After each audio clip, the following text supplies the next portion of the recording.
خلیفہ وقت کے خلاف قاضی کا فیصلہ۔ سن بھائی، کیا تم یہ گھوڑا فروخت کرنا چاہتے ہو؟ انہوں نے بازار سے گزرتے ہوئے ایک گھوڑے والے کے پاس رک کر کہا، جی ہاں، یہ گھوڑا برائے فروخت ہے، لیکن میں پہلے اس گھوڑے کا امتحان لوں گا۔ اگر امتحان میں پورا اترا تو گھوڑا خرید لوں گا۔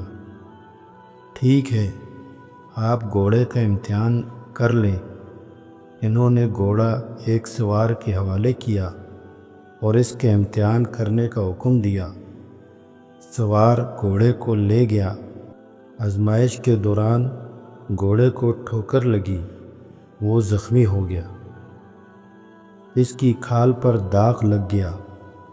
گھوڑا آزمائش پر پورا نہ اترا تو انہوں نے وہ گھوڑے کے مالک کو واپس کرنا چاہا۔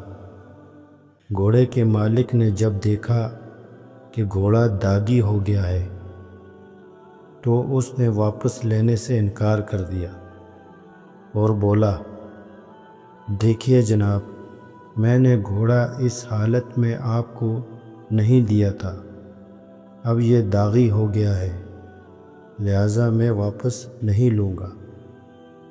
پر انہوں نے کہا، لیکن گھوڑا آزمائش کے دوران داغی ہوا ہے، میں نے آزمائش کی اجازت دی تھی، یہ نہیں کہ آپ اسے داغی کر دیں۔ بات بڑھ گئی، آخر طے پایا، شریح بن حارث رضی اللہ تعالیٰ عنہ سے فیصلہ کر لیتے ہیں۔ گھوڑے والے نے یہ بات منظور کر لی۔ شریح بن حارث رضی اللہ تعالیٰ عنہ اس وقت لوگوں کے درمیان فیصلہ کرنے میں بہت مشہور تھے۔ یہ واقعہ حضرت عمر رضی اللہ تعالیٰ عنہ کا ہے، وہ اس وقت مسلمانوں کے خلیفہ تھے۔ گھوڑا بھی امتحان کے لیے انہوں نے ہی لیا تھا۔ شریح بن حارث رضی اللہ تعالیٰ عنہ نے دونوں کی بات غور سے سنی اور پھر یہ فیصلہ سنایا، اے امیر المومنین، جو گھوڑا آپ رضی اللہ تعالیٰ عنہ نے خریدا تھا اسے رکھ لیجئے، یا جس حالت میں خریدا تھا اسی حالت میں ہی واپس کیجئے۔ گھوڑے کا امتحان لینے کا یہ مطلب نہیں کہ آپ اسے داغی کر کے واپس کر دیں۔ یہ فیصلہ وقت کے عظیم حکمران کے خلاف تھا۔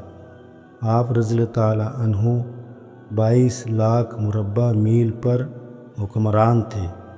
قیصر اور کسریٰ آپ رضی اللہ تعالیٰ عنہ کا نام سن کر کانپتے تھے، لیکن قاضی شریح بن حارث رضی اللہ تعالیٰ عنہ آپ رضی اللہ تعالیٰ عنہ کے خلاف فیصلہ دیتے ہوئے ذرا نہ گھبرائے۔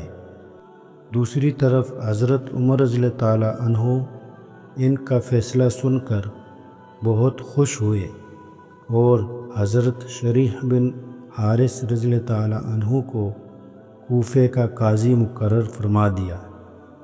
قاضی شریح رضی اللہ تعالیٰ عنہ نے اپنا فرض بہت خوبی سے نبھایا۔